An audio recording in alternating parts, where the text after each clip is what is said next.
The Nigerian Exchange Limited is set to host the inaugural edition of its Technovation Conference, which kicks off tomorrow. The Technovation Conference is a flagship event that provides a platform for local and global technology leaders to syndicate conversations around technology, partnerships, and innovation that can advance technology adoption in the Nigerian capital market. Joining us to talk about tech and private equity is Eric Idiahi, co-founder of Verad Capital, and also, of course, senior executive at Verad. Eric, you're very welcome. Thanks for joining us. Thank you very much. So I wanted to ask, how important, with regards to this Technovation conference, how do you the impact on not only the capital markets but the wider economy? How do you see that playing out? So I think things like this would help highlight the advances going on today in the tech space and a lot of the activity you see in the tech space. So I think the broader investor market and the community in general, society in general, is educated about that. It helps to showcase the potential of what I call a revolution ongoing today in Nigeria and across Africa with technology.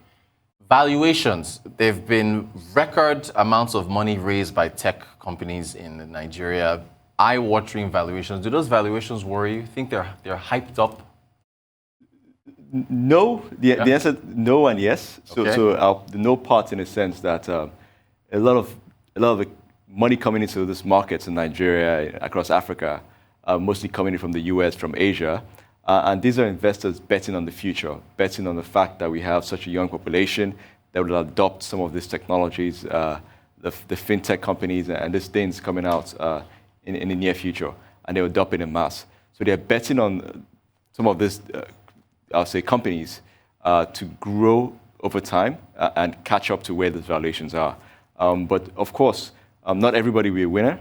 Some people will go by the wayside. So you see some people that are not able to execute, but you see some really great companies developing. I tell people that from the banking sector to all sectors, the biggest companies in those sectors will be some of the new startups you see coming in today or being formed tomorrow by some of those young guys in their 20s and early 30s. So you're going to see a lot of that because the investors are betting on the ability to actually deliver in the future. So in the next, even if you look at today also, if you look at the banking sector compared to some of the fintechs, there are 2 or 3 fintechs that are worth more than 90% of most banks in Nigeria today in terms of valuation. And I think you're going to see that going on in many other sectors in the near future. Great stuff. This day newspaper had this special not too long ago saying tech is the new oil. You think tech can replace oil, or is that a pipe dream in Nigeria? Oil in the sense that, yes, that's a big income earner for Nigeria. I think we have a potential to do so. You have a market with over 200 million people and very innovative, very enterprising young people in this market. Today you see, I see a lot of developers who are just being around the industry, sitting at their houses in Lagos or even in Benin and working for companies in the US, developing for companies in the US. And those guys are earning dollars, in their 20s, earning $70,000 or more. And that the key thing is for them to bring that money back into Nigeria. And you're going to see more companies developing, more companies being built, outsourcing their services to foreign companies and earning in dollars. So over time, I think the potential to be a big income earner for the country, that space could potentially be so, and we just need to harness that space and the activities of those of people in that space. Do you think the payment space is going to continue? Payments as a sector or subsector of tech will continue to dominate here in Nigeria? It's the hottest thing right now. Payments, fintech, it's the hottest sector today. I'll say that's because it's something we use every day. We pay for things, we do things every day. So the biggest thing now, of course, is anything in the banking, fintech space. You're going to see payments, like you said. You're going to see things like insurance coming up soon, health tech, and a few other things. But things we do on a daily basis, yes. But later on, you're going to see also a good amount of other companies coming up in the near term. If you just look at, going back to India, China, those markets in Asia, I think we're just following the same exact playbook those guys have followed before, from how they develop the economy, like India, for example, which is heavily developed by outsourcing, tech, etc., and China also. And I see that development here. And fintech was really the start of some of those things in those markets. And went down to other things. So yes, I think the playbook is written. We just have to follow what's been done in other markets. We're going to see that happen. I do have to. I don't have to ask you about. We're talking tech, but I do have to ask you about private equity as well, because of course Verod is a private equity company. How do you see the private equity space in Nigeria right now? It's been an interesting 2 or 3 years, in the sense that opportunities coming up regular basis. We're very active as a firm, or at least at Verod, we're very active in looking at different investments. There's some worry about the currency, but like I said, like I say all the time, that creates opportunity, because some of the things you see now is that people are being forced to look inwards. So you see a lot of local import substitution plays, a lot of people innovating locally, in a sense, and as opposed to finding ways to import products. So I think in the last couple of months or in the last year, it's been an interesting space, but we're going to see a lot more deals in the very near future. I'm glad you mentioned currencies. So the folks you're talking to fellow investors and so on and so forth, what are they saying? What's your view on what's happening in the currency space, what the central bank is trying to do here going forward? How do you see that working out? I mean, in the current, with that space, I think I tell people all the time, there's some pain before we see the lights, and hearing the governor, the central bank governor, speak about his ideas and his goals and what he's trying to accomplish. I think there's a sense that it's from a good place, in a sense, right? There's a love for this country. In terms of trying to, as opposed to import things, do things locally. And so that's creating some friction. So you hear all kinds of arguments about reasons why or why things should be done differently or not. I mean, I'm not here to answer or hold forth for those questions or arguments. Yeah. But I think that it's somewhere that in the long run, hopefully everything will pan out in a great way. On the policy front, the United States, the Fed is completing their monetary policy committee meeting.